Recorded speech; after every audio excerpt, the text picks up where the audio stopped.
4টা দাদা মিলাইলাম, কিন্তু আমার কাছে মজা লাগতেছে।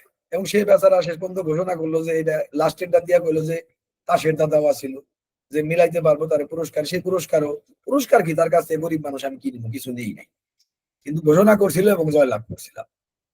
এটা করলাম এই কারণে যে তখন ইন্টারেস্ট লাগে, কিন্তু যদি প্রথম দাদাটায় আমি ফেল করতাম বা তারপরের দাও পারলাম না, তখন ওখান থেকে আমি উঠে চলে যেতাম।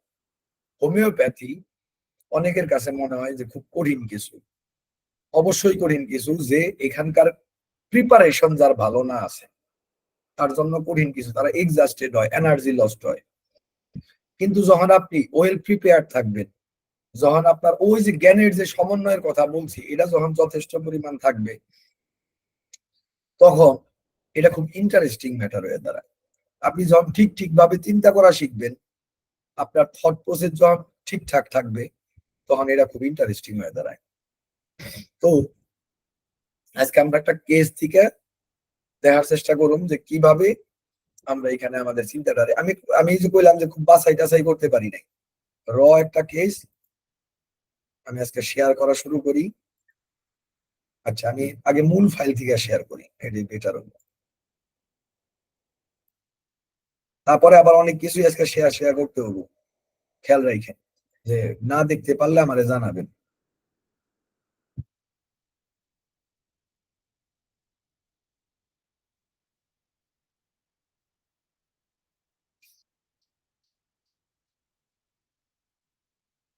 আপনারা কি দেখতে পাচ্ছেন কিনা? জি স্যার, দেখতে পাচ্ছি স্যার। ওকে, আপনার হাতের লেখা হয়তো বুঝবেন না, এটা দুশ্চিন্তার কোনো কারণ নাই। কথাটা বুঝছেন কিনা আমি আপনাদেরকে পড়ে শোনাবো, এবং সেইভাবে প্রত্যেকটা লাইন টু লাইন ডিসকাস করা হবে। এই কেসটা লিখছিল আমার যে প্রথম কেস টেকিং এ ঠেলে দিছিল, আমি যারা খুব সম্মান করি বড় ভাই হিসেবে, যদিও সে ডাক্তারি পড়াশোনা করে না, ইচ্ছা করে নাই, বিভিন্ন পারিপার্শ্বিক পরিস্থিতির সাপেক্ষে কয়েকবার ভর্তি হওয়া সত্ত্বেও, এই কারণে ডাক্তার বলতে পারতাছি না, তবে আমি তারে খুব শ্রদ্ধা করি, রাকিব ভাই, এবং আমার প্রতি খুবই স্নেহশীল সে সব সময়। তো যাই হোক, সেই রাকিব ভাইয়ের কেসে মানে লিখছিল কেসটা রাকিব ভাই। তো এই কেসটা 2013 সালের, আজ থেকে প্রায় 13 বছর আগেকার, 11 বছর আগেকার কেস। এবং নাম টাম যাই থাকুক, একজন মহিলা 20 বছর বয়স, যার বিয়ে হয়েছিল 3.5 বছর আগে, মানে আমার কাছে যে আসে তার 3.5 বছর আগে বিয়ে হয়েছিল। তার প্রবলেমটা হইতেছিল বাচ্চা কনসেপ্ট করতেছে না। এই কেসে খুব বেশি প্যাথোলজিক্যাল টেস্ট ফেস্ট কিছু নাই। আমি ট্রিটমেন্ট শুরু করার পর দেখলাম যে 3.5 বছর বয়স, মানে বিয়ের বয়স, এখনই খুব হুড় হাঙ্গামা করার দরকার নাই, খালি সিমটোম্যাটোলজিক্যালি আমি শুরু করছিলাম ট্রিটমেন্ট, এবং তাতে কনসেপ্ট করে, কাজে আর ওই পরীক্ষা নিরীক্ষা এই হাঙ্গামাতে কোনোদিন যাওয়ারও দরকার পড়ে নাই। এই কেস কোনো কেস রিপোর্ট, কেস সিরিজ এইগুলাতে অ্যাটাচ করার কোনো উপায় নাই, কিন্তু কেস ডিসকাশন এখান থেকে শেখার আমাদের অনেক কিছু আছে।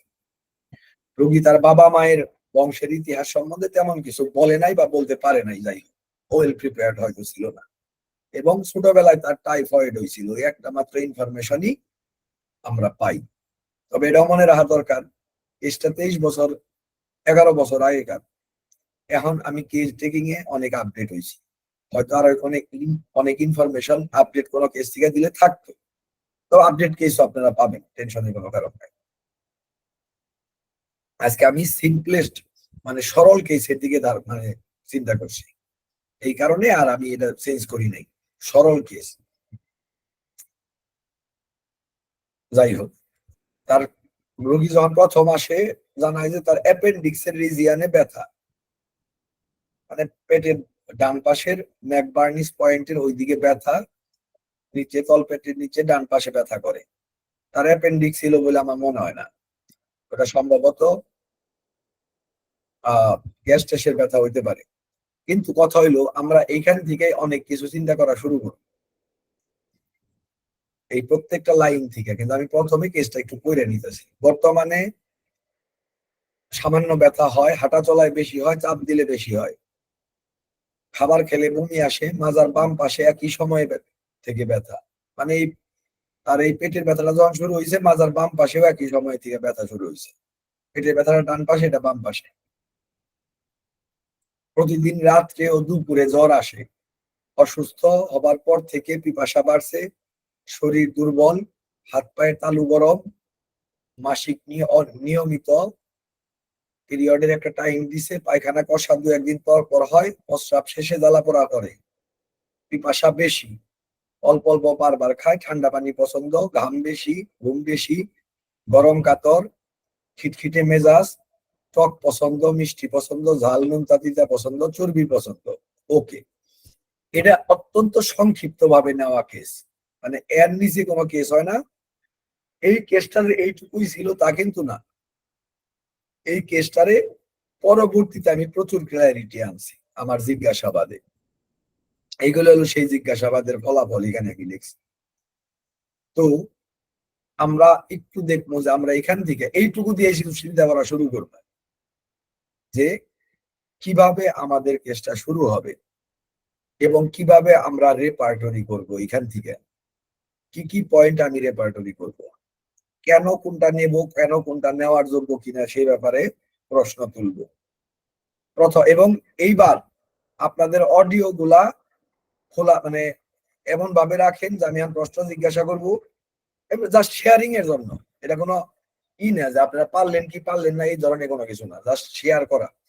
আপনাদের ধারণা ভুল হবে ভালো কথা, আমার ধারণা শুদ্ধ হবে ভুল হবে ভালো কথা, তবে এগুলো সলভ কেস, এগুলা আরোগ্যকৃত কেস। এখন কোন যে কেউ একজন বলেন যে এই যে আমি যদি এখন এই কেসটাতে প্রথমে কি চিন্তা করব,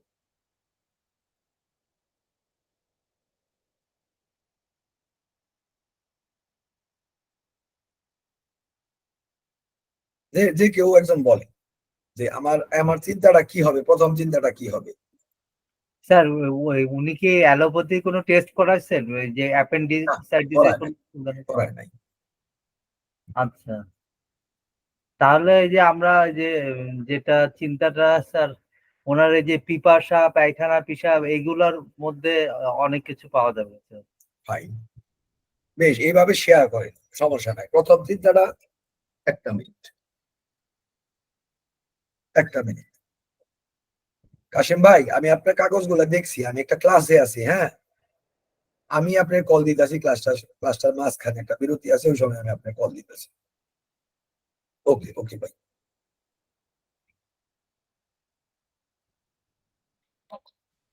ওকে, আপনি প্রথমে রেপার্টরি চিন্তায় গেছেন যে পায়খানা প্রস্রাব এগুলা দিয়ে আপনি চিন্তা করবেন, কিন্তু তার আগে এই কেসে কি কি জিনিস আপনি বুদ্ধি করবেন, মানে কি করণীয় একজন ডাক্তার হিসাবে এইবার আপনি কি করবেন?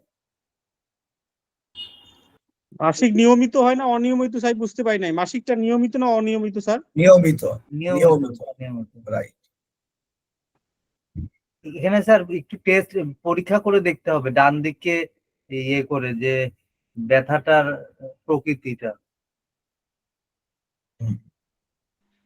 কিন্তু দেখেন ওনার অ্যাপেন্ডিক্স এর ব্যথার যে জায়গাটা ছিল, জি, ওটা পরবর্তীতে কমে গেছে ব্যথা। উনি কিন্তু যে বলছে যে বর্তমানে সামান্য সামান্য, দেখেন দেখছেন। আচ্ছা, এখানে পুরো ভালোভাবে দেখা যায় না স্যার। না না, আমি তো পড়া শোনাইলাম, খেয়াল করেন। হ্যাঁ সেটাই। আসসালামু আলাইকুম স্যার। জি স্যার জি, এখন চিন্তা করতে হবে যে এই রোগীটার কোন কষ্টটা বর্তমানে বেশি, যেটা আমাকে আগে আরোগ্য করতে হবে। সুন্দর কথা, সুন্দর কথা, কিন্তু আপনার এই কথার মিনিং হইলো চিফ কমপ্লেইন্টে গুরুত্ব দেওয়া,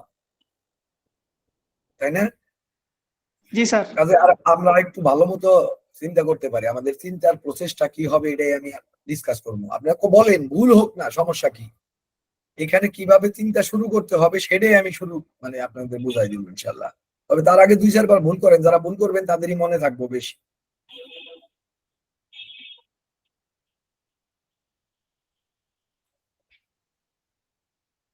আচ্ছা আমি বলি, প্রথম কথা হইলো, প্রথম প্রশ্ন, রোগী আসছে কেন আমার কাছে? সে আসছে তার বাচ্চা হচ্ছে না, কিন্তু পিরিয়ড নিয়মিত, পেটে একটু ব্যথা বেদনা আছে, এটাও কমে গেছে, অর্থাৎ এখানে টেস্ট তো করতেই পারেন, এবং এখন আমি টেস্ট করিও মানে রেগুলার ভিত্তিতেই, কিন্তু না করলে যে শুরু করা যাবে না এই কেসটা, এমন কোন ইমার্জেন্সি এখানে শো করতেছে না যে টেস্ট ছাড়া শুরু করা যাবে না। তো টেস্ট ছাড়া শুরু করা যাবে, কিন্তু আমার যেটা অবধারিত ভাবে জানতে হবে যে রোগী যে প্রত্যাশা নিয়েই থাকুক না কেন, একটা স্টেরিলিটির বহু কারণ থাকতে পারে। তার মধ্যে যেমনি ফিজিক্যাল প্যাথোলজি থাকে, সেরকম ভাবে মেন্টাল ইমোশনাল প্যাথোলজিও থাকতে পারে। তো আমার দেখার বিষয় হলো মেন্টাল ইমোশনাল প্যাথোলজি তার আছে কিনা, এবং আমি কিন্তু তার পরবর্তীতে জিজ্ঞাসাবাদ করছি, আমার কথাটা বুঝছেন কিনা, যে তার মেন্টাল ইমোশনাল প্যাথোলজির খবর কি আমি কিন্তু খুব বেশি পাই নাই। তবে যে কয়টা তথ্য পাইছি তা হচ্ছে রোগীর খুব মেজাজ খারাপ, খুব সহজে মেজাজ খারাপ হয়, এমনকি মেজাজ খারাপ হলে মানে মানুষের মারতেও যায়, এবং বিশেষ করে তার মতের বিরোধিতা সহ্য করতে পারে না, সে তার ব্যাপারে সমালোচনা একদমই সহ্য করতে পারে না, একদমই। এবং বজ্রপাতে প্রচন্ড ভয় আছে, সহজেই শব্দে চমকা ওঠে, বিশেষ কোনো শব্দ পাইলে হাত পায়ের তলায় জ্বালা পোড়া আছে, এবং সে প্রচুর পানি খায়, এমনকি খাবারের চাইতে পানি বেশি খায় খাবার বসে। আচ্ছা, এই তথ্যগুলা পরবর্তীতে আমি কোন জায়গার থেকে জিজ্ঞাসা করলাম? প্রথমে আমি তার বিভিন্ন মেন্টাল ইমোশনাল প্যাথোলজি সম্বন্ধে জানার চেষ্টা করলাম।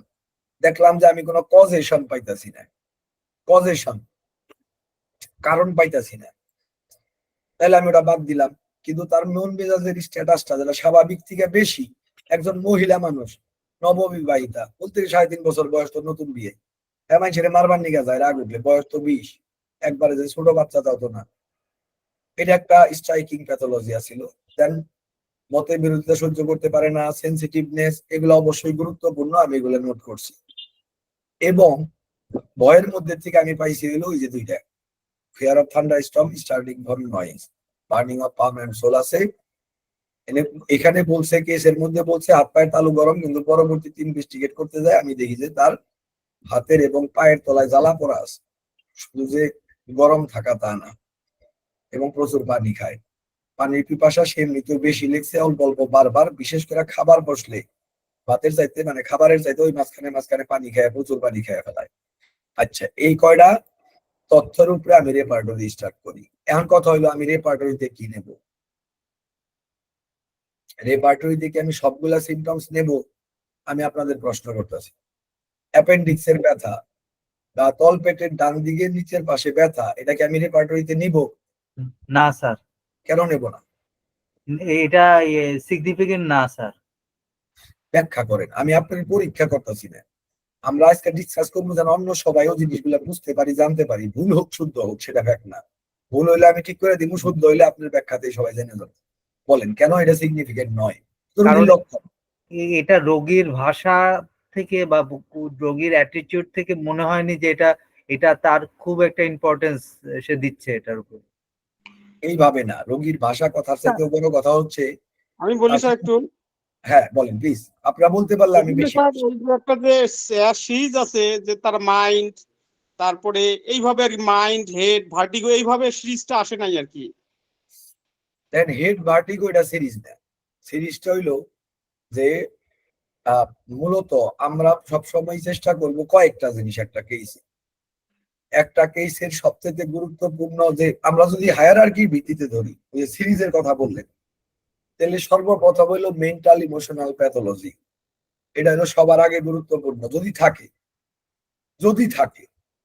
তারপর হচ্ছে ফিজিক্যাল জেনারেল, যদি থাকে। তারপর হচ্ছে কোয়ালিফাইড পার্টিকুলার, এগুলা বইলা যায় না, ঠিক আছে? কোয়ালিফাইড পার্টিকুলার, যে পার্টিকুলার মানে স্থান বা কোনো অঙ্গ সংক্রান্ত লক্ষণ বা লোকাল লক্ষণ যেটা আমরা বলি, কিন্তু তা কোনোভাবে কোয়ালিফাইড, কোনো বিশেষ কোনো বৈশিষ্ট্য প্রকাশ করে, বা বিশেষ কোনো ধরন, বা কোন একটা গুরুত্বপূর্ণ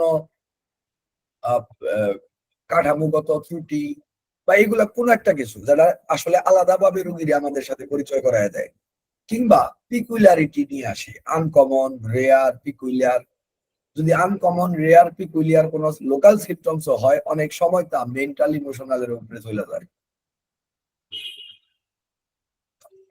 কিন্তু আমরা যদি এখন এই ব্যথাটার ব্যাপারে খেয়াল করি, যেটা পরে আবার সামান্য সামান্য আছে, ইন্টেন্সিটি তো কমই, তার সত্ত্বেও এটা হলো একটা লোকাল সিমটমস, যেটার উপরে আমরা আমাদের কেসের ভর করতে পারি না, রাইট? জি স্যার। এখানে তারপরে হলো হাঁটা চলায় বেশি হয়, ওয়াকিং অ্যাগ্রাভেশন বা মোশন অ্যাগ্রাভেশন বলা চলে। আমরা কি এটা নেব? না স্যার। কেন নেব না? স্যার ওইটাই আমার কাছে ওটাই ইয়ে হচ্ছে যে এটার ইম্পর্টেন্সটা ওরকম আসতেছে না, মানে ওই যে স্ট্রাইকিং বললেন বা কোনো Right. peculiar, এটা হলো ওই ধরনের লোকাল কিছু সিমটমস এর আসতেছে না। জি লোকাল সিমটমস এর মডালিটিস, জি জেনারেল মডালিটিস না, ফিজিক্যাল জেনারেল না। যখন আমরা একটা জায়গায় কোন একটা বৈশিষ্ট্য পাই, যেমন ধরেন আমি একটা উদাহরণ দিচ্ছি, নড়াচড়ায় বৃদ্ধি, এটা কত ওষুধে আছে?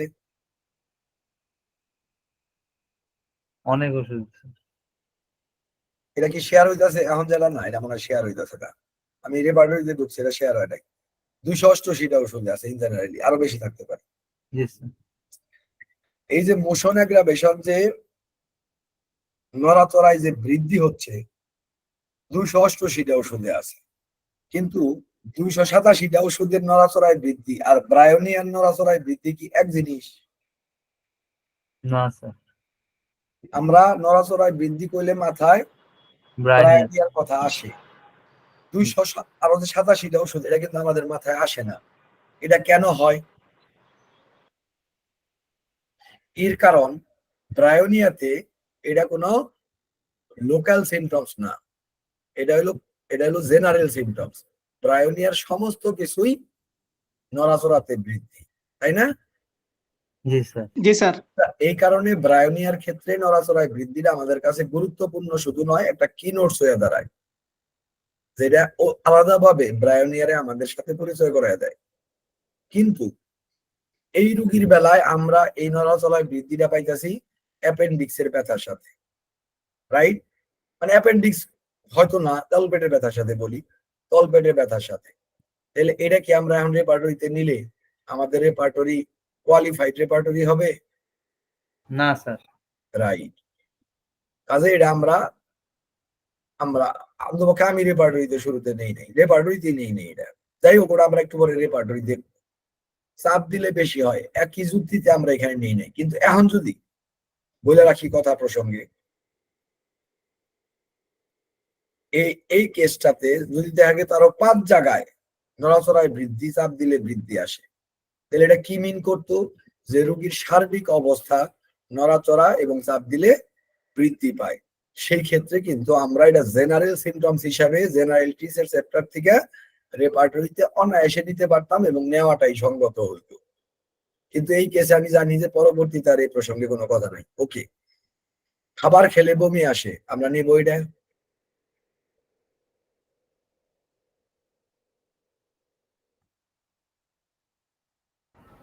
না স্যার রাতে এবং দুপুরে জ্বর আসে স্যার, এটা নিতে হবে স্যার। আসতেছি আমি ওখানে, একটা একটা করে শেষ করি। খাবার খেলে বমি আসে, এটা কি আমরা নেব? স্যার অতটা significant না। খাবার খেলে বমি আসে, নেওয়া যায় স্যার। হ্যাঁ, নেওয়া যায়, কিন্তু অতটা গুরুত্বপূর্ণ না। এই দুইটা লাইনই সত্য। কেন কেন নেওয়া যায় আর কেন অতটা গুরুত্বপূর্ণ না, আমি বলে দিই। প্রথম কথা হইলো যে এইটাও লোকাল সিমটমস, কাজেই এটা আমারে খুব বেশি মানে সঠিক ওষুধের নির্বাচনের ক্ষেত্রে শুরুতেই বিবেচনা করাটা এটা ত্রুটিযুক্ত হবে। কিন্তু কিন্তু যদি আমি এটা নিতে পারি, কেন? যে খাবার খাইলে বমি আসে একটা কনকমিটেন্ট সিমটমস, একটা বিশেষ পরিস্থিতিতে একটা আরেকটা বিশেষ পরিস্থিতি দেখা যায়। এটা কিছুটা কোয়ালিফাইড লোকাল। কাজেই কোয়ালিফাইড লোকাল হিসেবে আমরা এটা বিবেচনা করতে পারি, তবে অবশ্যই রেপার্টরির শুরুতে এটা নেওয়াটা ভুল হবে, কারণ রোগীর সার্বিকতা এটাতে উঠে আসবে না। ওকে, তার যে বর্তমানে যে পেটে ঝামেলা শুরু হয়েছে, যদি গ্যাসের সমস্যা থেকে হয়, হয়তো বা এটা খুবই একটা ট্রানজিয়েন্ট সিমটমস, এটার উপরে নির্ভর করে একটা রেপার্টরি শুরু করা যায় না। মানে রোগীর যদি আমি একদম গভীর ওষুধটা বের করতে চাই, শুরু করা যায় না। কাজে আমি এটার শুরুতে বিবেচনা করব না। যদি আমার প্রয়োজন পড়ে তাহলে আমি পরে বিবেচনা করব। অ্যাকচুয়ালি এই রুব্রিকটার আমি বিবেচনা এই কেসে করি নাই। কেন করি নাই? খাবার খাওয়ার পরে বমি আসে, এটা নশিয়া, ইটিং আফটার আমি ওনারে যে ওষুধ দিছি এই লক্ষণটাতে ওষুধ আছে হলো 137টা। 137টা যদি কোনো ওষুধের লক্ষণ থাকে তাইলে সেক্ষেত্রে ওটা খুব একটা কাজের রুব্রিক না, অকাজের রুব্রিক হয়ে দাঁড়ায়। তারপরেও যদি আমি কোয়ালিফাইড লোকাল হিসেবে পরে নিবার চাই, ও আমি জানতাম যে এটা আছে ওষুধটাতে, রুগীর যে ওষুধ আমি সিলেকশন করছি তাতে এটা কভার করে, আমি আজাইরা ওয়েটেজ বৃদ্ধি করি না কখনো। ওয়েটেজের ব্যাপার আমি খুব সাবধান থাকি। ওয়েটেজ বলতে বোঝায় একটা রেপার্টরিতে আপনি লক্ষণ নেওয়ার সময় যখনই লক্ষণ নিবেন, এই লক্ষণের ওষুধ গুলাতে ধরেন একটা লক্ষণ এই nausea while eating, nausea after eating, sorry, ওটার মধ্যে ওষুধ আছে 137টা। এর মধ্যে খেয়াল করে দেন এমন কার্ভ, এটাতে ওষুধ আছে পয়েন্ট হইল 3, পকুলাস পয়েন্ট 3, মানে একদম হাইয়েস্ট গ্রেডের। নাক্সবম পালসে ডিলাসিপিয়া এগুলাতে পয়েন্ট 3 করে আছে, ওকে। তারপরে 2 পয়েন্টে আছে 25-30টা ওষুধ। আমার কথা হইলো আমি যদি এটা নেই তাইলে এই অ্যামোনিয়াম কার্ভ যদি পিছনে থেকে থাকে রেপার্টরি, ওইটা অটোমেটিক্যালি সামনে চলে আসবে, কিন্তু তার সামনে চলে আসাটা একদমই উচিত না। কারণ এই কেসটা কোনোভাবেই অ্যামোনিয়াম কার্ভের কেস হিসাবে, মানে প্রথম দৃষ্টিতে আমরা বুঝতে পারি যে এটা অ্যামোনিয়াম কার্ভের কেস না। তাহলে এই যে অ্যামোনিয়াম কার্ভ পিছন দিকে দৌড়ায় সামনে চলে আসলো একটা ফার্স্ট গ্রেড পাওয়ায়, এটা আমাদের রেপার্টরির প্রেজেন্টেশনের মধ্যে ভুল তৈরি করতে পারে না? বুঝতেছেন কিনা কথাটা? জি স্যার। আমি আবার দেখাই আপনাকে, একটু পরে দেখাবো নি, এটা মনে করেন আমি আবার দেখাই দিব এই ব্যাপারটা কিভাবে ওয়েটেজের চেঞ্জ করায়। আগে কেসটাতে আমরা ইটা করে নিই। তো এই কারণে যদি প্রয়োজন না পড়ে, যদি আমি দেখি যে এই রুব্রিক কভার করে আমার ওষুধটারই, আমি প্রয়োজন এটা খুলে দেখি, আমি ওই রেপার্টরি রুকি ওই লক্ষণে যাই, লক্ষণটা আমি রেপার্টরি শিটে যোগ করি না, শুধুমাত্র খুলে দেখে নিই যে লক্ষণটা আছে কিনা, আর তাতে আমার কনফিডেন্স লেভেল বাড়ে, কিন্তু আমি রেপার্টরি শিটে যোগ করি না। এটা আমার পদ্ধতি। তাইলে এটারে আমরা এটারে কিন্তু আপনি নিতে পারতেন, কিন্তু 137টা ওষুধ যুক্ত একটা রুব্রিক নেওয়া না নেওয়া সমান, মাঝখান থেকে ওয়েটেজের চেঞ্জ আসতে পারে বলে আমরা শুরুতে এটা নিব না। ওকে, মাজার বাম পাশে একই সময় থেকে ব্যথা, রোগীর যে একটা হলো পেটের ডান পাশে ব্যথা, একটা হলো মাজার বাম পাশে ব্যথা, এটার মধ্যে কোনো কানেকশন নাই যে পেটের ব্যথা মাজায় ছড়ায়, তা কিন্তু না। আচ্ছা, এইবার মাজার বাম পাশে ব্যথা একই সময় থেকে ব্যথা, এই লক্ষণটা কি আমরা রেপার্টরিতে নিব? এটা তো স্যার নিচে। কনকমিটেন্ট একটা লক্ষণ, এটা নেওয়া যায় স্যার। নেওয়া যায়, গুড। কনকমিটেন্ট এটাও কোয়ালিফাই করে যেহেতু কনকমিটেন্ট হয়েছে, কিন্তু আপনি তলপেটের ডান পাশের ব্যথা তার সাথে মাজার বাম পাশের ব্যথা এতটা মানে সুস্পষ্ট ভাবে বা কানেক্টেড ভাবে কনকমিটেন্ট সিমটমস হিসেবে রেপার্টরিতে পাবেন? মনে হয় না স্যার হ্যাঁ, পাওয়া যাবে পাবেন। বলে। পাওয়া যাবে না, এই কারণে আমরা রেপার্টরিতে পাওয়ার উপযুক্ততাও বিবেচনা আমাদের করতে হবে। কথাটা বুঝছেন কিনা? এটা আপনি পাবেন না, কাজে এটা নেওয়ার উপায় নাই, যদিও কিছুটা কোয়ালিফাইড। এবং আরেকটা ত্রুটি আছে এটা নিবার বেলায়, এই ধরনের কনকমিটেন্ট গুলাতে ওষুধের সংখ্যা হয় অত্যন্ত কম। পাবেন কিছু কিছু পিকুলিয়ার এইরকম কনকমিটেন্ট আপনি পাবেন,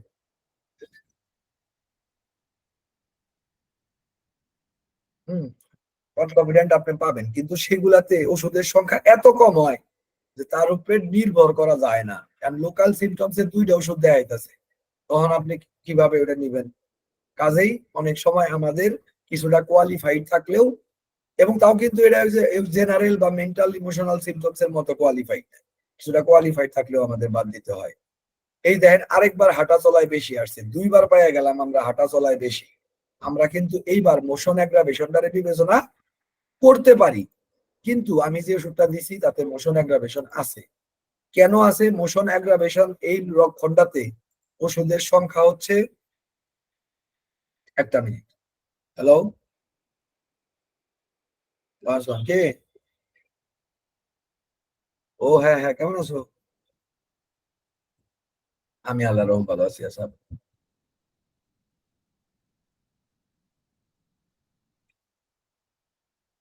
আচ্ছা আচ্ছা আচ্ছা।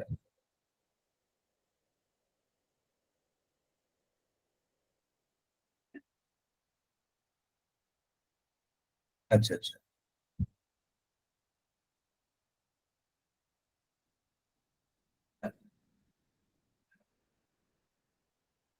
ওই বাসায় কিন্তু আমার তো কালকে তো বুধবার, বুধবার দিন তো আমার আরো একটু চাপ থাকে, আমি তো কনফার্ম শিওর করতে পারবো না। আমি আমি মাথায় রইলো, আমি চেষ্টা করবো ইনশাল্লাহ।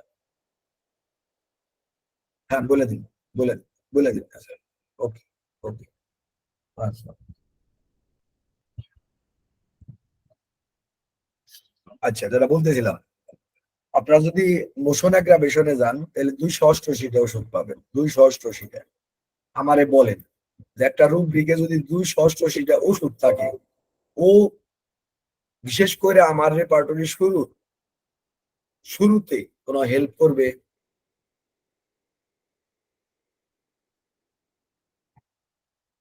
এই সাউন্ড করেন না কেন? না বুঝলেন না, আমি না বুঝাই না দিই। না স্যার, করবো না। আসলে অনেক বড় রুব্রিক এবং অনেক ছোট রুব্রিক, এগুলা কিন্তু মনে রাখতে হবো। যেটা কইতাছি আমি আন্দাজি কইতাছি না, আমার রেপার্টরি বইতে ওইগুলাই আলোচনা আসবে।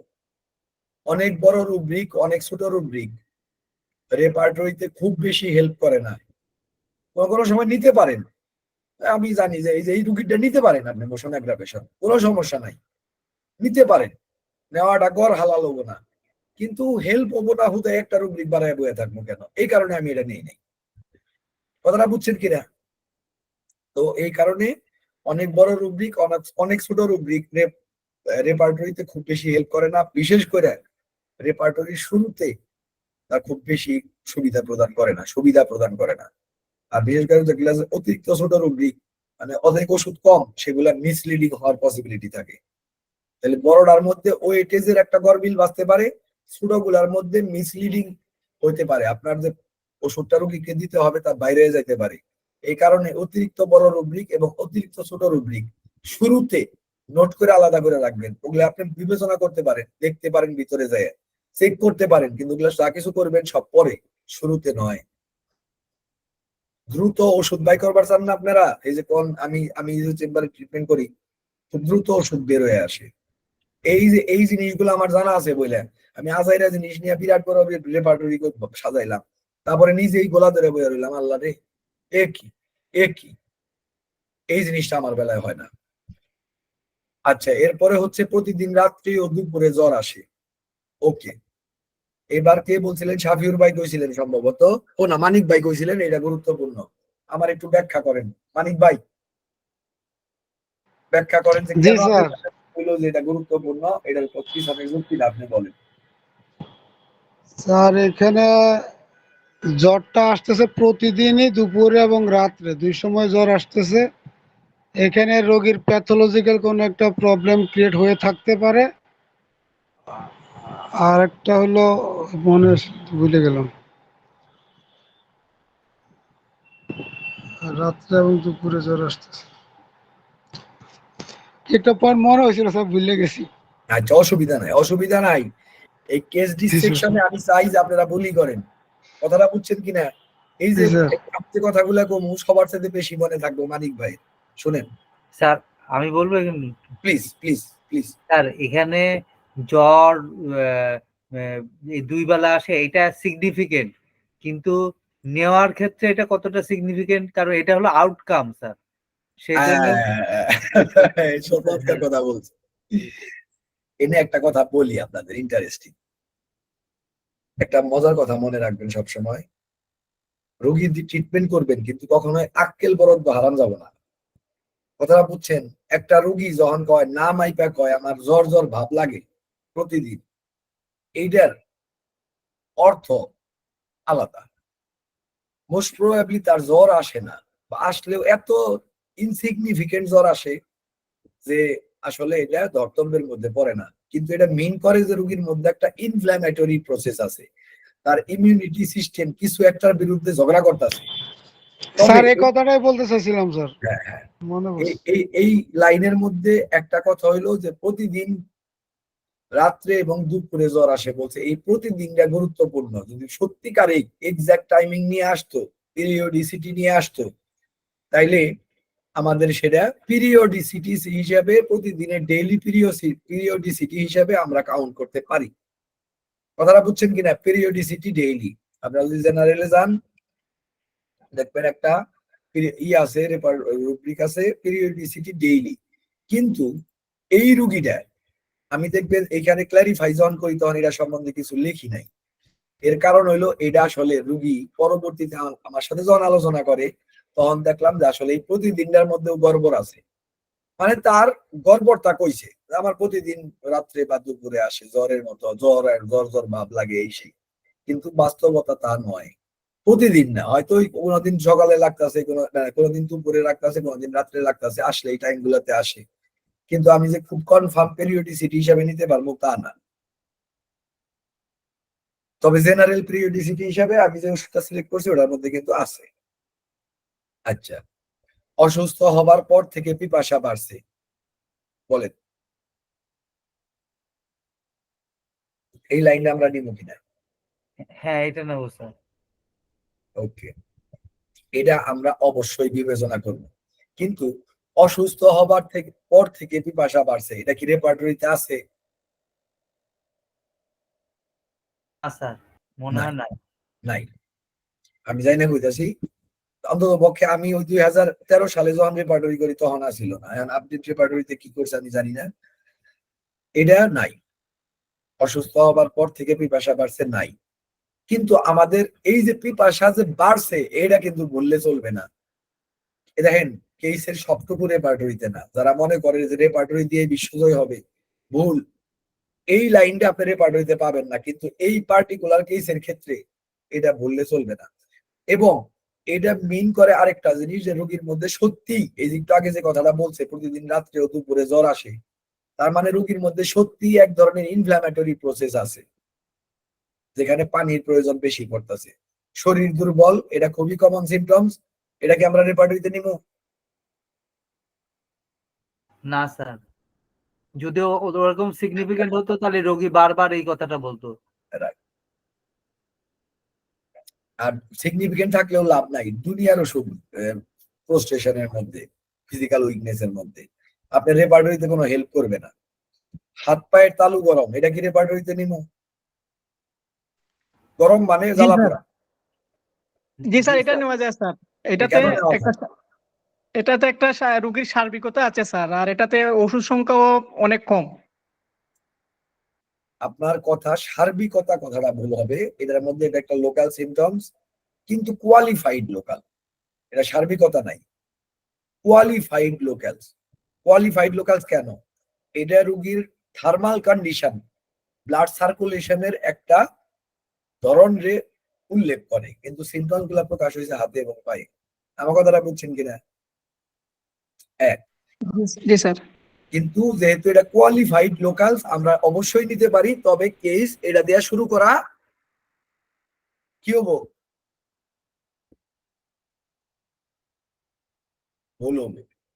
কখনোই এইগুলা দিয়ে কেস শুরু করবেন না। আপনি যদি, আমি মুখস্থ করে দিতেছি, আপনি যদি burning of palm, burning of soles এবং বার্নিং ভার্টেক্স নেন, আপনার 13টা ওষুধ আসবে। এইবার আপনি আরো 100 রুব্রিক নিলে ওই 13টা ওষুধের বাইরে কি আপনারা যাইতে পারবেন? হ্যাঁ, না স্যার। পারবেন না তো। আপনি আগে চুপ করে ফেলছেন 13টা ওষুধে। তো কাজেই অবশ্যই এটা গুরুত্বপূর্ণ, তবে রেপার্টরিতে নেওয়ার বেলায় এগুলা যদি দেখতে হবে এর সাথে গুরুত্বপূর্ণ কি আছে। মাসিক নিয়মিত এই রোগীর বেলায় নিঃশ্বাসনের গন্ডগোল থাকলে পরে ওটা একটা গুরুত্বপূর্ণ রুব্রিক হইতো, কিন্তু তা না। তার পিরিয়ড নিয়মিত, পায়খানা কষা 2-1 দিন পর পর হয়, এটা সে কষা মনে করছে, এটা কি আমরা নিবো? এটা স্যার নেওয়া যায় স্যার। এটা কি মানে হ্যাঁ, এটা তো স্যার, এটা কষার ভিতরে তো ধরা যায় না স্যার। হ্যাঁ, এটা কষা না। রোগীরা ওই 2-1 দিন পর পর করলে পরেই কষা মনে করে, কিন্তু এটা তো কষা না। রোগীর পায়খানা আসলে স্বাভাবিক। স্যার এগুলা এটা পরে বিক্রি কবে হয়। থেকে হয়েছে সেটা একটা ইয়ে না স্যার? কোনটা গো ভাই? এই এখানে যদি কনস্টিপেশন থাকে এটা কবে থেকে হয়েছে সেটা তো যদি জানা যায় তাহলে তো একটা ইম্পর্টেন্স চলে আসে। হ্যাঁ, অনেক কেসের মধ্যে সেগুলো অবশ্যই একটা ইম্পর্টেন্স দিবে, কিন্তু এই কেসে না, এই পার্টিকুলার কেসে না। কথাটা বুঝছেন কিনা? এটার মধ্যে আসলে রোগীর কষা নাই। 2-1 দিন পর পর করে মনে করে যে কষা, এটাই কষা। বুঝছেন না? এটা রং কনসেপ্ট। কাজে এটার মধ্যে নজর দেওয়ার কিছু নাই। প্রস্রাব শেষে জ্বালা পোড়া করে, এটা কি আমরা নিমু? জি স্যার, এটা নেব। কেন নিমু এটা আমরা? এটা তো স্যার সিগনিফিকেন্ট, যে জ্বালা পোড়ার ব্যাপারটা স্যার। আর তার যে যে অন্য যে অসুবিধা, তার সাথে যে হাত পা গরম, তার পিপাসা বেশি, ওটার সাথে কানেকশন আছে স্যার। এখন একটা গুরুত্বপূর্ণ আলোচনা করি, শুনেন। জি স্যার। এটা একটা লোকাল সিমটমস, প্রস্রাব শেষে জ্বালা পোড়া। এটা কখনোই গুরুত্বপূর্ণ হইতে পারে না যদি না কোন একটা পার্টিকুলার কেসে আপনি কোন একটা অ্যামোলারেশন দিবার চান, প্যালিয়েশন দিবার চান। ধরেন একটা সিস্টাইটিস বা ইউরেথ্রাইটিস বা ইউরিন ইনফেকশন নিয়ে আপনার কাছে একজন রোগী আসছে, সে আইসা বললো প্রস্রাব শেষে জ্বালা পোড়া করে। এর চাইতে গুরুত্বপূর্ণ লক্ষণ আর তার বেলায় নাই। আমরা এখানে খুঁড়ায় খুঁড়ায় জিজ্ঞাসা করি প্রস্রাবের শুরুতে, প্রস্রাব স্টার্ট হওয়ার মুহূর্তে, প্রস্রাবের শেষ হওয়ার মুহূর্তে, শেষ হওয়ার পরে কতক্ষণ। ওই কেসগুলা, ওই পার্টিকুলার কেসগুলাতে আমরা এটা বিবেচনা করি এবং তখন এটা মোস্ট ইম্পর্টেন্ট ওয়ার্ডস। কথাটা বুঝছেন কিনা? কিন্তু এই কেস জেনে আমি রোগীর স্টেরিলিটির জন্য প্রেসক্রিপশন করতে চাচ্ছি, যেখানে আমার খোঁজার বিষয় হলো মেন্টাল, ইমোশনাল এবং ফিজিক্যাল এবং কোয়ালিফাইড জেনারেল, কোয়ালিফাইড লোকাল, সেখানে এটা গুরুত্বপূর্ণই না। আমার কথাটা বুঝছেন কিনা? জি স্যার। তাহলে গুরুত্বপূর্ণ ওইটা যদি মানে মানে ইউরিন ইনফেকশন বা ইউরিন জাতীয় বা ওই এলাকার যদি হতো, দুইটা ক্ষেত্রে গুরুত্বপূর্ণ। একটা হইলো আপনি যখন প্যালিয়েশন বা কোনো অ্যাকিউট এই প্রেসক্রিপশনটা করবেন, আচ্ছা প্যালিয়েশন অথবা কিন্তু ক্যান্সারের পেশেন্ট দুনিয়ার প্রস্রাবে কষ্ট পাইতেছে, আপনি তারে প্যালিয়েশন করতেছেন, এইবার তারে প্রস্রাবের জন্য একটা ওষুধ আপনার দিতে হবে, তখন এটা গুরুত্বপূর্ণ। রোগীর acute cystitis, acute urethritis, acute urinary infection, যে কোনোটাই হোক, সেটা নিয়ে আইছে রোগীর এখন তাড়াতাড়ি এইটার থেকে অ্যাকিউট কন্ডিশন দিয়ে বাই করা দরকার, তখন এটা চরম গুরুত্বপূর্ণ। ব্যাপারটা বুঝছেন কিনা? এটা স্যার আপনি প্রেসক্রিপশনই করতে পারবেন না, না মিললে ওষুধই কাজ করবো না। কিন্তু যখন আপনি আরো গভীরে প্রেসক্রিপশন করবেন, তখন এটা কোনো গুরুত্ব নাই,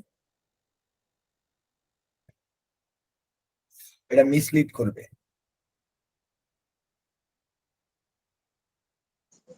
এখন পরিষ্কার হয়েছে? আরেকটা জায়গায় এই কেসগুলারও আরেকটা জায়গায় আপনি গুরুত্ব সহকারে ব্যবহার করতে পারবেন এই ধরনের গভীর কেসেও। সেখানে যদি কেসের centre of gravity urinary complain থাকে। এই কেসের সেন্টার অফ গ্র্যাভিটি কি ইউরিনারি কমপ্লেইন? না স্যার। কাজে আমরা এটারে কোনোভাবেই, মানে তিনটা যুক্তির কোন যুক্তি দেয় এই লক্ষণটারে, এই একটা লোকাল সিমটমটারে যাতে তুলতে পারতাছি না। অর্থাৎ প্রত্যেকটাই, আমি আজকে লাইন টু লাইন কইতাছি কেন, কিভাবে আমি কেসে চিন্তা করি এটা আপনাদের কইতাছি। আরেকজন আরেকভাবে করতে পারে, সেটা আমার ফ্যাক্ট না। আমি কিভাবে করি এটা আপনাদের সামনে তুলে ধরতেছি। কথাটা বুঝছেন কিনা? স্যার, লোকাল সিমটম যদি রিলিফ দেয় তাহলে কি স্যার আসল কেসটা কি সমস্যা হওয়ার সম্ভাবনা আছে স্যার? লোকাল সিমটমসটা যদি রিলিফ দেয় আর কি, মানে সলিউশন দেওয়ার জন্য আর কি। দেখেন, অনেক সময় তো আপনি শুনেন, আপনি যখন একটা গিটার বাজাবেন, কন্ট্রোলটা কার হাতে থাকবো, আপনার হাতে না গিটারের কাছে? নিজের হাতে স্যার। আপনার কাছে থাকবে। আপনি যদি কেসটা প্যালিয়েশন করবার চান, এই কেসেও যদি এই জ্বালা পোড়ারে প্যালিয়েশন করবার চান, তাহলে এটারে ধইরা কিছু সিমটমস নিয়ে প্রেসক্রিপশন করেন, তার জ্বালা পোড়াটা সবার আগে কমবে, কিন্তু আখেরে তা ক্ষতি হইতে পারে। ব্যাপারটা বুঝছেন কিনা? যে কেসের যা দাবি করে তাকে সেটা দিতে হবে। আচ্ছা, এখন এটা যে আমি বিবেচনা রেপার্টরিতে নিলাম না, তার মানে কি এই লক্ষণটা আমি বিবেচনা করব না? সেটা আমি আপনাদের পরে দেখাইতেছি। প্রেসক্রিপশনটা রেপার্টরিটা দেখানোর পরে আমি এটা বুঝাই দিতেছি যে এটা যে আমরা রোগীর কোনো কিছুরই বাদ দিতে পারি না, কিন্তু এগুলা আমি রেপার্টরিতে নিব না। আমি যে রেপার্টরি করতেছি এই কেসের জন্য পিপাসা বেশি, এটা তো আমরা কইলাম একটু আগে যে এটা গুরুত্ব দিতে হবে, কারণ হলো কি হয়েছে, রোগীর অসুস্থ হওয়ার পর থেকে পিপাসা বাড়ছে, অল্প অল্প করে বারবার খাইতেছে, ঠান্ডা পানি পছন্দ। ওকে, এবং আরেকটা কোয়ালিফিকেশন আছে, তা হলো খাবারের চাইতে পানি বেশি খায় খাবার বসলে। এটা বললে চলবো না এই কেসটাতে। ঘাম বেশি, আমরা এটা গুরুত্ব দিব কি দিব না রেপার্টরিতে?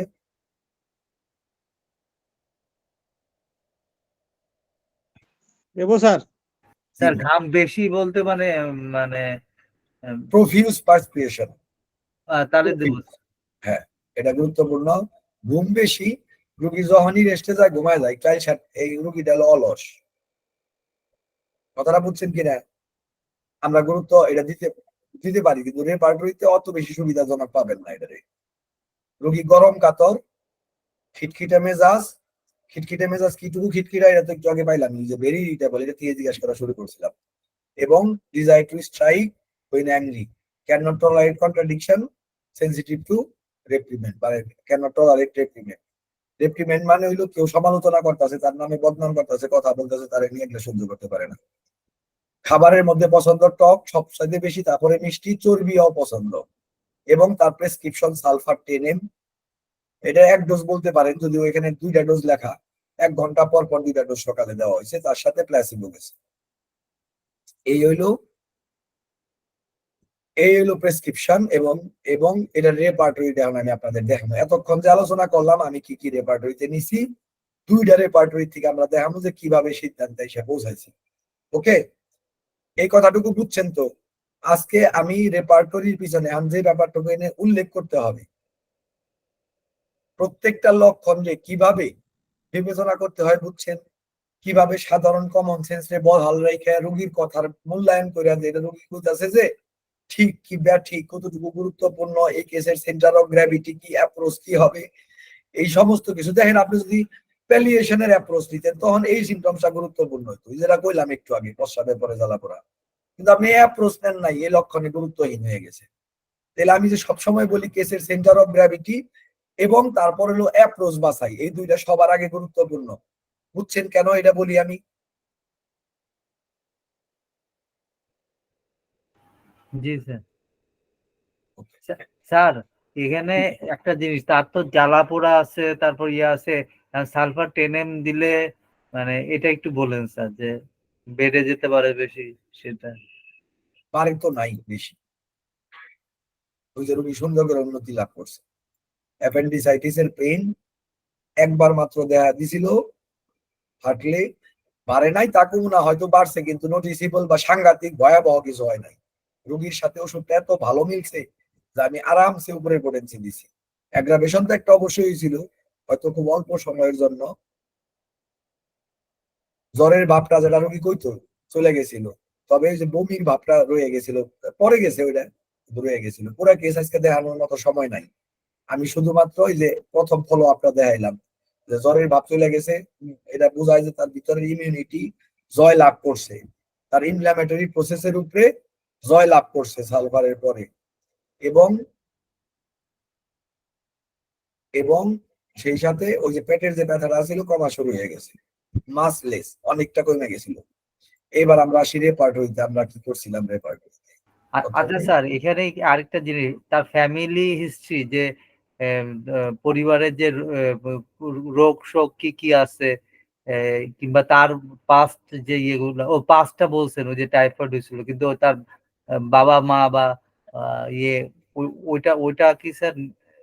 দেখেন আমি আপনাদের কইছি যে আজকে একটা সরল কেস বাইসা নিছি, আচ্ছা এগুলা গুরুত্বপূর্ণ তো বটেই, জি এবং স্যার। বহু কেস এগুলা ছাড়া সলিউশন হয় না, তবে এই কেসটা তো জটিল পর্যায়ের কেস না। আমার আচ্ছা, কথাটা বুঝছেন কিনা? জি স্যার। ওগুলা যদি আমি 5টা কেস দেখাবো, ওই রকম একটা কেস পাবেন হয়তো। কথাটা বুঝছেন কিনা? তো এই কেসে আমি তো প্রথমে তো দেখছি যে বাপ মায়ের নাই, কিন্তু আমি প্রথম প্রেসক্রিপশন করতে পারছি, তারপরে এখনো লাগে নাই, সলিউশন আচ্ছা, হয়ে গেছে, এই আর কি। ব্যাপারটা বুঝছেন কিনা? জি স্যার। আর রিমার্কেবল কিছু থাকলে অবশ্যই মানে তো প্রথমেই কইতো, রিমার্কেবল হয়তো কিছু ছিল না, মোস্ট প্রবাবলি। ও রিমার্কেবল কিছু থাকলে সলিউশন হইতো না। এই কেসে পরবর্তীতে কোন একটা নোসোট, মেরুলিনাম, কার্সিনোসিস ফার্সিনোসিস আবিজাবি লাগতো, কিন্তু তা তো আর লাগে নাই। এবার আমরা আসি যে তার রেপার্টরিটাতে এরাই সব শেয়ারিং করে আমার রেপার্টরি শেয়ার করতে হবে।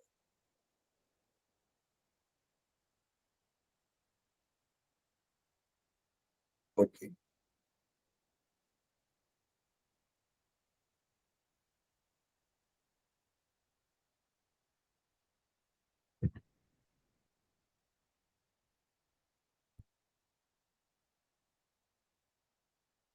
এই হলো তার রেপার্টরি। আমার কথাটা বুঝছেন কিনা? আমি পুরা রেপার্টরিতে মাত্র এই যে খাতায় লেখা আছে 7টা সিমটমস নিয়েছি। ফিয়ার অফ থান্ডার স্টর্ম, ঝড়ের ভয়টা যথেষ্ট ছিল, রোগী স্ট্রংলি জানাইছে। স্টার্টিং ফ্রম নয়েজ, এগুলো হলো মেন্টাল সিমটমস। ইরিটেবল আর ট্রিফল, মানে খুব ছোটখাটো বিষয় নিয়েও রাগ করে। ইনটলারেন্স অফ কন্ট্রাডিকশন, বিরোধিতা সহ্য করতে পারে না, এটা গুরুত্বপূর্ণ। সেনসিটিভ টু রেপ্রিমেন্ড, বা এটার আরেকটাই বলা যায় অফেন্ডেড ইজিলি। এই সেনসিটিভ টু রেপ্রিমেন্ডে ওষুধের সংখ্যা অনেক কম। আপনারা যদি দেখতেছেন তো এখন, তাই না? জি স্যার। জি স্যার। আপনারা যদি এবার মাইন্ডের সেক্টরে যাই, বেটার ফোনটা কি করলো? আপনারা যদি মাইন্ডের চ্যাপ্টারে যাই,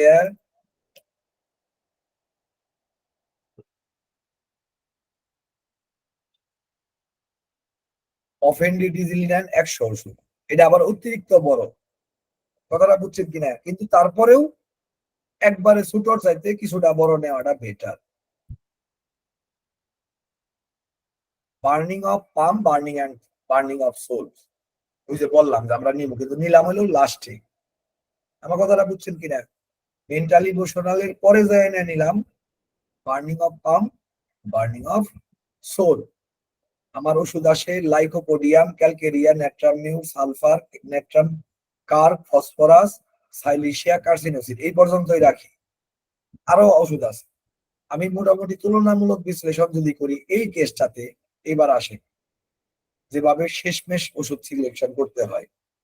লাইকোপোডিয়াম, এই কেসে লাইকোপোডিয়ামের কোন কি নোটস আপনারা পাইছেন? না। পান নাই।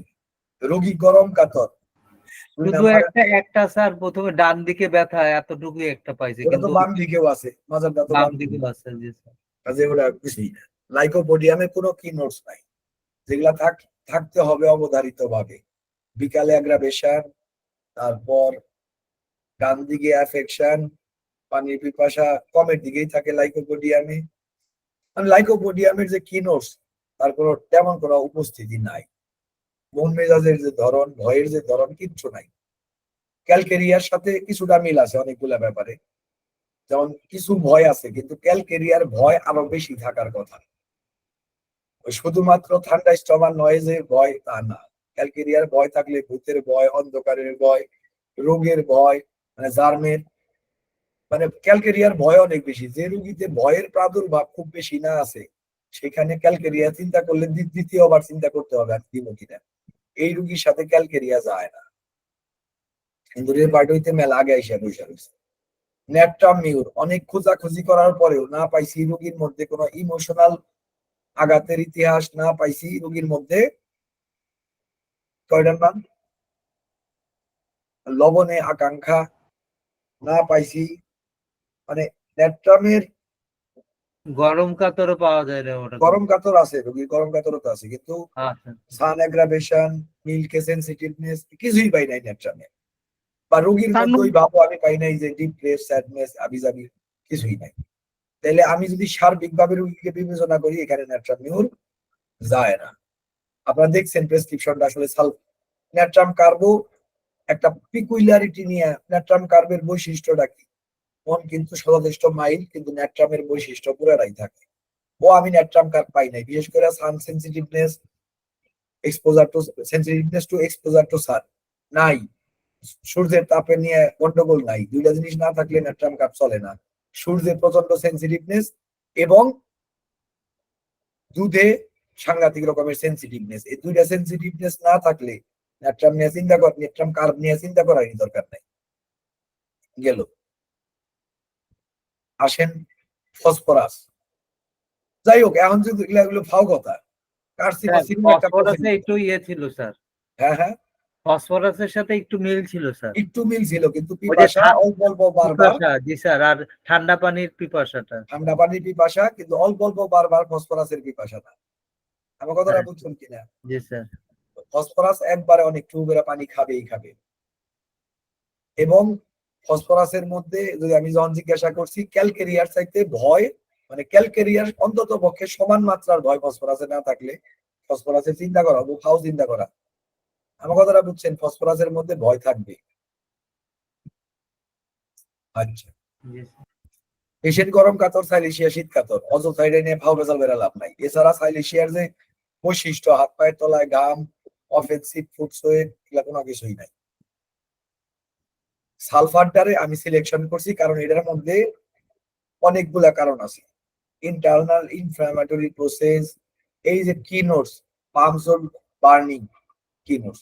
তবে একটা জিনিস হইলো, কিছুটা সালফারের যদি আপনারা আদর্শ যে রোগীগুলা আছে তাদের বেলায় আসলে ডিজায়ার সুইটটা বেশি থাকে। এই রোগীর মধ্যে ডিজায়ার সাওয়ারটাও সালফারের, এই কারণে আমি দিতে পারছি, কিন্তু নেই আমি রেপার্টরি। ডিজায়ার সাওয়ারটাও সালফারের, কিন্তু সত্যিকারের টিপিক্যাল আদর্শ রোগীতে ডিজায়ার সুইট থাকবে এবং ডিজায়ার ফ্যাটটাই সালফারের আদর্শ বৈশিষ্ট্য। কিন্তু 30 to 40% কেসে আপনারা অ্যাভারশন টু ফ্যাটও পাইতে পারেন। যেমন 50% কেসে আপনারা শীতকাতর সালফার পাইতে পারেন। কাজেই এইগুলা শীতকাতর থাকলেই যে সালফার হবে না এই চিন্তা মাথার থেকে বাদ দেন আগে, পয়লা কথা। হইতে পারে যদি অন্যান্য সবকিছু ঠিক থাকে। এবং ডিজায়ার সুইট এবং ডিজায়ার ফ্যাটটা সালফারের আদর্শ, এটা ভুলে গেলে চলবো না। কিন্তু এইরকম হইতে পারে যে desire sour aversion to fat. তো যাই হোক, সেই পরিপ্রেক্ষিতে প্রেসক্রিপশন করছে এবং প্রেসক্রিপশনটা প্রমাণ করছে, রুগীরে সুস্থ করে প্রমাণ করছে যে প্রেসক্রিপশন ঠিক আছে। এই কারণে আপনাদের কাছে কেসটা প্রেজেন্ট করতে পারলাম, না হলে পরে এটা অদ্ভুত হয়ে গেত যদি মানে ডিজায়ার সুইট এবং ডিজায়ার অ্যাভারশন টু ফ্যাটটা থাকা সত্ত্বেও সালফারের প্রেসক্রিপশন। কিন্তু গুরুত্বপূর্ণ কি কয়েকটা কি নোটস, বিশেষ করে বার্নিং পাম এন্ড সোল, এইটা একদম সালফারের রিপ্রেজেন্ট করে। এবং আরেকটা যেটা কি নোট, যেটা রেপার্টরিতে আপনারা পাবেন না, আমি বারবার উল্লেখ করছি আজকের কেসে, যেটা রেপার্টরিতে পাবেন না, আমি অনেকবার বলছি যে অনেকগুলা লক্ষণ আমার কাছে নোট করা আছে যেগুলা বইপত্র রেপার্টরি ম্যাথমেটিকাতে পাবেন না। তার মধ্যে এটা একটা, এটা আমি একটা কি নোটস এর মতো মনে করি সালফারের। তা হইলো এই যে লোকটা খাওয়ার সময় ভাতের চাইতে পানি বেশি খায়, অনেকবার বলছি না আমি? জি স্যার। এটা একটু মনে রাখেন, এটা সালফারের একটা বিশেষ বৈশিষ্ট্য। ঠিক আছে? এটা থাকলে যে আপনারা সালফারই দিবেন তা না, কিন্তু এটা রেপার্টরিতে পাবেন না। কিন্তু কোন রোগী যদি এটা বলে, তার বেলায় সালফারটারে মাথায় রাখতে পারেন। এটা আমার এক্সপিরিয়েন্স থেকে বলতেছি। আপনারা নিলে নিতে পারেন, না নিলে নাই, এটা কোনো জোর নাই। তো এই একটা, আমি মনে করি এই তিনটা কি নোটস, সেই সাথে রোগীর এখানে দেখবেন একটা মজার জিনিস আপনাদের দেখায়, এনে সেনসিটিভ টু রেপ্রিমেন্টে আপনি সালফার পাবেন না। অর্থাৎ কেউ বকা দিল তাতে সালফার রাগ করতেছে না, এটা সেনসিটিভ না। অফেন্ডেড ইজিলির মধ্যে আবার, আচ্ছা কোন আমারে, যে লোক সহজেই রাগ করে, যে লোক সহজেই রাগ করে, তারে অপমান করবেন, তার সমালোচনা করবেন, সে রাগ করবে না। কিন্তু এটাতে ওষুধ আছে মাত্র 19টা। আমার কথাটা বুঝছেন কিনা? এটার মধ্যে সামান্য একটু পার্থক্য আছে, কিন্তু অ্যাকচুয়ালি সত্যিকারের সালফারের বৈশিষ্ট্য হলো এই সাংঘাতিক সেনসিটিভ জিনিস। সালফার সাংঘাতিক বিশেষ করে এনে তো সেনসিটিভ টু রেপ্রিমেন্ডে নাই, ক্রিটিসিজমে নাই। সালফারের চাইতে ক্রিটিসিজমে রেসপন্স করে আর কি, এরকম লোক কম আছে। সালফার প্রচন্ড সেনসিটিভ, তারপর তার সমালোচনা করলে। এর কারণটা কি? এর কারণ হচ্ছে সালফার তার নিজের একটা মূর্তি বাইরে প্রকাশ করতে চায়, নিজের একটা ইমেজ ক্রিয়েট করতে চায়, যেখানে আসলে সে একটা সাংঘাতিক বড় ধরনের পণ্ডিত। এই পণ্ডিতের মধ্যে আবার যদি কেউ হস্তক্ষেপ করে, তখন সে সাংঘাতিক জাতে। তো কাজেই সেনসিটিভ টু, এই যে এটা একটা বড় ধরনের শিক্ষা আপনাদের দিতেছি। কেন ম্যাথমেটিকা আমাদের সুপ্রিম কোর্ট, এটা বোঝার জন্য। এই সালফার এখন যদি আমি এইটুকু বিবেচনায় করি, তাহলে কিন্তু এই যে রুব্রিকটার মধ্যে যে সালফার নাই, সেনসিটিভ টু রেপ্রিমেন্ট ক্রিটিসিজম অ্যাপ্রোচ, এটা কোনো ভ্যালু থাকে না। তার মানে এখানে ঢোকানো হয় নাই। বাস্তবতা হচ্ছে সালফার, যারা এক্সপিরিয়েন্স ডাক্তার এই কারণে তারা ভালো করে, যে তারা জানে যে এটার মধ্যে না থাকার আসলে কোনো অর্থ নাই। সালফার আসলে সত্যিকারে সাংঘাতিক সেনসিটিভ আর নিরাপদ।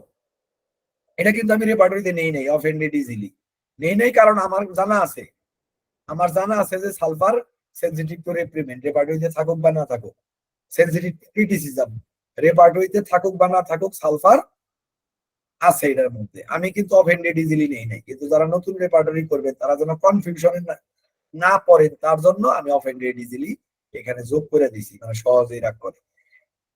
কথাটা বুঝছেন কিনা? কিন্তু 100 ওষুধযুক্ত রুব্রিক আমি সচরাচর নেই না, এই কারণে অফেন্ডেড ইজিলি আমি এখানে আমার মূল রেপার্টরিতে এখানে যেটা আপনাদের প্রেজেন্ট করছিলাম দেখবেন নিচে লেখা, ওইখানে এটা যোগ করি না। পরিষ্কার? এইবার আপনাদের যেটা বলছিলাম দেখেন, আর একটা জিনিস দেখাই, মোশন অ্যাগ্রাভেশন।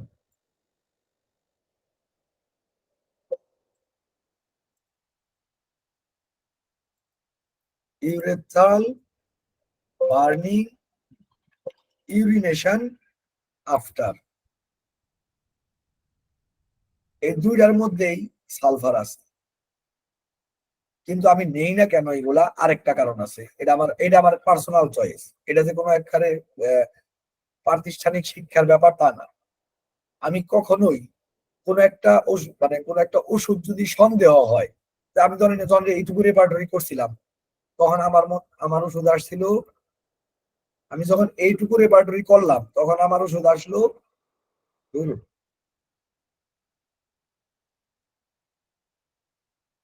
লাইকো সালফার নেট্রামিউন। আমি বহুক্ষণ ধরে এই হাত পায়ের জ্বালা পোড়া এটাও আমার বায়াস করতেছিল যে সালফার হবে সালফার হবে। রেপার্টরি হোক, পেশেন্টের ইনভেস্টিগেশনই হোক, অর্থাৎ কেস টেকিংই হোক, যখন কোন একটা বায়াসের সম্ভাবনা থাকে তখন সবসময় আমি করি যারা তাহলে উল্টা কাজ, অর্থাৎ তারাই প্রোটেক্ট করার চেষ্টা করি কারণ আমি বায়াসের সম্মুখীন না হই। আমি যদি জানি যে এই লক্ষণটা সালফারে আছে, তারও তো পক্ষে আমি ওটা অ্যাভয়েড করে গেছি, যেন অন্য আর কোন ওষুধ আছে তা যেন আমার রেপার্টরিতে প্রেজেন্টেড হয়। আমি যদি এখন যেগুলা যদি আগেই আরো যে কয়েকটা ওষুধের লক্ষণ আছে আপনার কেসটা থেকে আমি দেখে বলতেছি, আরো যেগুলো আছে আমি তো সময়ও নাই হতো আবার পরের ব্যাচ শুরু। আমি আরো যে লক্ষণগুলো আছে সব যদি যোগ করেন সালফার আস্তে আস্তে আস্তে আস্তে এখানে এসে পড়বো, এবং মনে হবো যে হ্যাঁ সালফার ছাড়া উপায় নাই, এত পয়েন্ট বেশি পাইছে দেন আমার এই থার্স্টিটা চলে হ্যাঁ লাইকোপোডিয়াম 21, ন্যাট্রামিউর 18, ক্যালকেরিয়া 18। আমি মনের মধ্যে এক ধরনের চাপ তৈরি হয়েছে যে আমাকে এই ওষুধগুলা বিবেচনা করতে হবে। কিন্তু যদি আমি সব লক্ষণ নিয়ে ভুরভুরে একবার একটা রেপার্টরি করছি, 22টা লক্ষণ নিচে লেখা এসে যাচ্ছে, ওষুধ দিছি রুগী ভালো হয় না, ও দাম আছে ওটা কোনো 22টা লক্ষণের লেখেছিস কভার করলে কোনো লাভ নাই। সবগুলা লক্ষণ লেখেছিস কভার করে, কিন্তু রুগী লেখেছিসে ভালো হয় নাই, কিছুই হয় নাই লেখেছিস তার কাজে। এখানে এটাই না সামনে এখানে না লাভ নাই, আমাকে বিবেচনা করতে হবে যে আর কোন ওষুধ। এই কারণে পার্সোনাল চয়েসের কারণে আমি এইটা নিচের তিনটা আমি একখানে করি নাই, বা এটা সহ আরো কয়েকটা লক্ষণ আপনারা নিতে পারতেন, যেমন ধরেন ডিজায়ার সাওয়ার, তারপরে অ্যাভারশন টু ফ্যাট, এগুলা যদি নেন সালফার একদম শুরুতে এসে পড়বে, মানে আস্তে আস্তে এগিয়ে আসবে।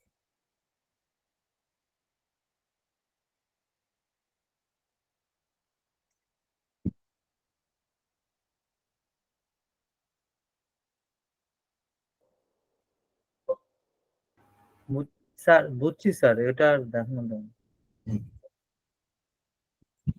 আরো 2-4টা নিলে এগিয়ে আবার এই যে দেখেন সাওয়ারে অলরেডি মার্ক বাড়ায় দিস 2। এই হচ্ছে আজকে আপনাদের এই ভিডিওটা আবার দেখবেন, এখানে ভিডিওটা কনডেন্সড হয়েছে, অর্থাৎ অনেক তথ্য আছে যারা বারবার শুনলে আপনাদের মনে থাকবে। রেপার্টরি করতে গেলে যে কথাগুলো আমি বললাম এগুলা কিছুটা এক হইলো অথেন্টিক, 2 নাম্বার হইলো তার রেজাল্ট অফ এক্সপেরিয়েন্স। রেপার্টরি আমার কেউ শেখায় নাই, ইভেন না বই পড়ে আমি শিখছি, না অবশ্যই আমার স্যার শিখাইছেন, আমার ডাক্তার বিকে পন্ডিত স্যার, কিন্তু এই যে অনেক ঘোর প্যাচ গুলা, এইগুলা নিজের চেষ্টায় শিখতে হয়েছে অনেক কিছু। রেপার্টরি বেসিকটা আমি স্যারের কাছ থেকে শিখছি, কিন্তু ঘোর প্যাচ, এই যে রেপার্টরি আন্তঃসম্পর্ক, এই যে ক্লিনিক্যাল রুব্রিক, অনেক কিছু আজকে আলোচনায় আসে নাই, আবার একটা কেসে গুলো আলোচনায় আসবে। ক্লিনিক্যাল রুব্রিক, প্রুভিং রুব্রিক, এগুলার ডিফারেন্স, এগুলার ব্যবহার, এই বিভিন্ন ধরনের রেপার্টরি করণের পদ্ধতি, এই জিনিসগুলা একদম পিওর এক্সপেরিয়েন্স থেকে আমি শিখছি। তারপর কিছু কিছু বই পড়ছি, কিছু কিছু হেল্প, কিছু কিছু ক্ল্যারিটি আইছে, সেটা ভিন্ন কথা। তো কাজে এগুলো আবার আপনারা শুনবেন আশা করা যায়। তাইলে আমি স্টপ শেয়ারিং করতেছি ভিডিও। স্যার আমি দুইটা কথা বলবো। বলেন। স্যার প্রথম কথা হলো সালফার সেনসিটিভ, ক্রিটিসিজমের প্রতি সেনসিটিভ না, আমার মনে হয় স্যার ওই যে ওই ক্ষেত্রে ওই যে ও কাপড় চোপড় যেমন পরে তখন মানুষ বলে কি পড়ছিস বা ইয়ে, ওইটাতে সে কিন্তু এনজয় করে, মানে ও আমার মনে হয় ওই ওই দৃষ্টিকোণ থেকে ওই ওই রোগটা আছে। আচ্ছা, আর আরেকটা হলো স্যার ইয়ে সালফার সবসময় মানসিক ভাবে ওয়েলদি শো করে, এইটা কি স্যার মানে বিবেচ্য কেমন স্যার? সব সময় করে না, সব সালফার করে না, কিছু কিছু পার্টিকুলার সালফার করে। জি স্যার। আচ্ছা, পার্সোনাল অ্যাপিয়ারেন্স সম্বন্ধে উদাসীন, রাইট, অ্যাবসলিউটলি। আর এই যে শাফিউর ভাই হাত তুলছিলেন দেখলাম একটু আগে। হ্যাঁ হ্যাঁ, বলেন কি কোশ্চেন আছে? একটু আগে আপনি হাত তুলছিলেন না?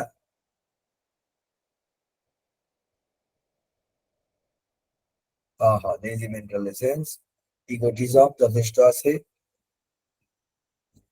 কন্ট্রাডিকশন, ইনটলারেন্সি, এক ধরনের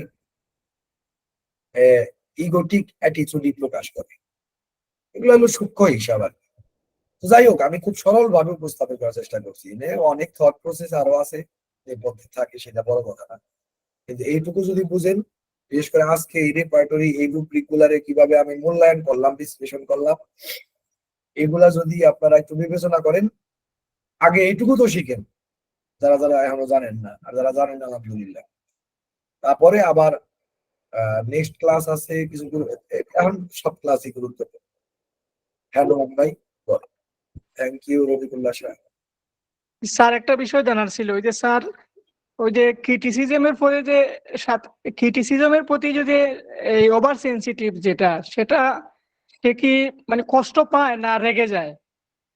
দুইটাই হতে পারে, এটা পরিবেশের উপরে নির্ভর করে। সালফার দুই ধরনের রেসপন্সিভ প্রদর্শন করতে পারে। যেখানে সুযোগ পাবো সেখানে রাগ করবো, যেখানে সুযোগ নাই। দেখেন একটা জিনিস আমি বলি, এই যে আমার কেস টেকিং বইটাতে মেন্টাল সিমটমস নিয়ে, মেন্টাল নিয়ে একটা আলাদা চ্যাপ্টারই আছে। আপনারা সবসময় ভুলে যায়, এই কটা কথা মনে রাখেন, এটাতে আলোচনা করছি। মেন্টাল ইমোশনালের দুইটা অংশ আছে এই সিমটমস গুলার, একটা হলো এক্সপ্রেশন, একটা হলো বেসিক বা রুট। একজন ব্যক্তির রুট গুরুত্বপূর্ণ, এক্সপ্রেশনে ভ্যারিয়েশন আসতে পারে, যদিও যদিও কোনো কোনো সময় এক্সপ্রেশনও পার্টিকুলার পদ্ধতিতে প্রকাশ করে, কিন্তু তা সত্ত্বেও ভ্যারিয়েশন আসতে পারে। এই কারণে আমরা এক্সপ্রেশনের উপরে, অর্থাৎ কিভাবে রোগী প্রকাশ করতেছে তার উপরে চরম গুরুত্ব আরোপ করতে পারি না। Sulphur contradiction, intolerancy, anger for contradiction সালফারে আছে। তার মানে ওর মতের বিরোধিতা করবেন, মারবার নিগে আবো হইতেই পারে, এটা সালফারের। কিন্তু যদি মারতে না আসে তাহলে কি সে সালফার হবে না? সে খালি অপছন্দ করে, তাহলে কি সালফার হবে না? তাইলেও সে সালফার হবে। আমার কথাটা বুঝছেন? যদি অন্যান্য সবকিছু ঠিক থাকে, তার ওই রুটটা কিন্তু ঠিকই আছে, অ্যাঙ্গার ফর কন্ট্রাডিকশন। কোথাইছে সালফার, বুঝছেন রোমান ভাই? জি sir, thank you sir. Expression বিভিন্ন সাপেক্ষে, চরম রাগী মানুষও বিলাইয়ের মতো আচরণ করতে পারে, লাইকোপোডিয়াম না হওয়া সত্ত্বে। সিভাই বইরা কথাটা বুঝছেন কিনা? কিন্তু কোন যখন যদি কেউ প্রকাশ কইরা ফেলায়, বছরে খুশি একটা মাইরা বইছে, অবশ্যই এটা গুরুত্বপূর্ণ লক্ষণ, এবং একটা নির্দিষ্ট এটা বলতে পারি আমরা সিগনেচার, একটা ওষুধের সিগনেচার প্রকাশ করলো, ভালো কথা। যদি তার নাম আইরা বহে তাই বলে কি সে ওই ওষুধের রোগী হইতে পারে না? রাগটা তো তার আছে, অন্যায় সহ্য করতে পারে না। বুঝলাম যে মায়েরা বইছে এক খাবারে কষ্টি কাপ, বুঝলাম যে অন্যায় সহ্য করতে পারে না, বস উদ্যা মাইরা বইছে, চাকরি দিলাম করলাম কষ্টি কাপ, আমরা বুঝলাম। কিন্তু যদি না মারে তাতে কি সে কষ্টি কাপ হবে না? প্রচন্ড রাগাইছে, প্রচন্ড হয়তো প্রতিবাদও করছে, স্যার এটা কি করলেন আপনি, এর চাকরিটা কেন বাদ, এর কেন প্রমোশন দিলেন, এটা তো উচিত হয় না আপনার, চাকরি হয় যা গেল গা। এই যে অন্যায়ের যে প্রতিবাদটা করলো, এই যে মৃদু ভাবে করলো এবং প্রচন্ড রাগাইল, অন্য যেটা করে নাই, তাতে কি সে কষ্টি কাম হইতে পারে না? পারে। তো কাজে এক্সপ্রেশন বিভিন্নমুখী হইতে পারে। যদি খুব তীব্র ভাবে কোনো একটা এক্সপ্রেশন প্রকাশিত হয়, অবশ্যই তার সিগনেচার অফ দ্য রেমেডি। কিন্তু যদি তীব্র ভাবে প্রকাশিত নাও হয়, তবুও আপনি অ্যাকাউন্ট থেকে বাদ দিতে পারবেন না। পরিষ্কার রোহন ভাই? জি স্যার। এখন তো অন্তত পক্ষে একটু আমাদের পরবর্তী ক্লাসের জন্য একটু প্রিপারেশন নিতে হবে। আর তাহলে আজকে এসডি সেকশন করলাম, ক্লাস এখন সবটি গুরুত্বপূর্ণ। এরপর আবার একটা ডিসকাশন ক্লাস আছে, তারপরে একটা দুইটা পরে আবার কেস ডিসট্রাকশন আছে। আপনি ক্লাসগুলো মিস দিয়েন না, এখন সবই হায়ার আলোচনা হোক। আমরা তো দিনের জ্ঞান এখন ঘনীভূত করবো, পুঞ্জীভূত করে ব্যবহার করার চেষ্টা করবো। ওকে সবাই তাহলে বিদায় নেই, আমি পরবর্তী ক্লাসে ঢুকতে দেবো আবার একটু পরেই। জি স্যার, আসসালামু আলাইকুম ধন্যবাদ স্যার। স্যার, অনেক ভালো লাগলো স্যার। Thank you. স্যার এই ক্লাসগুলো স্যার। আরো অনেক লাগবে স্যার। হ্যাঁ করবো, ইচ্ছা। আচ্ছা জি স্যার। ওকে, আল্লাহ হাফেজ। আল্লাহ হাফেজ।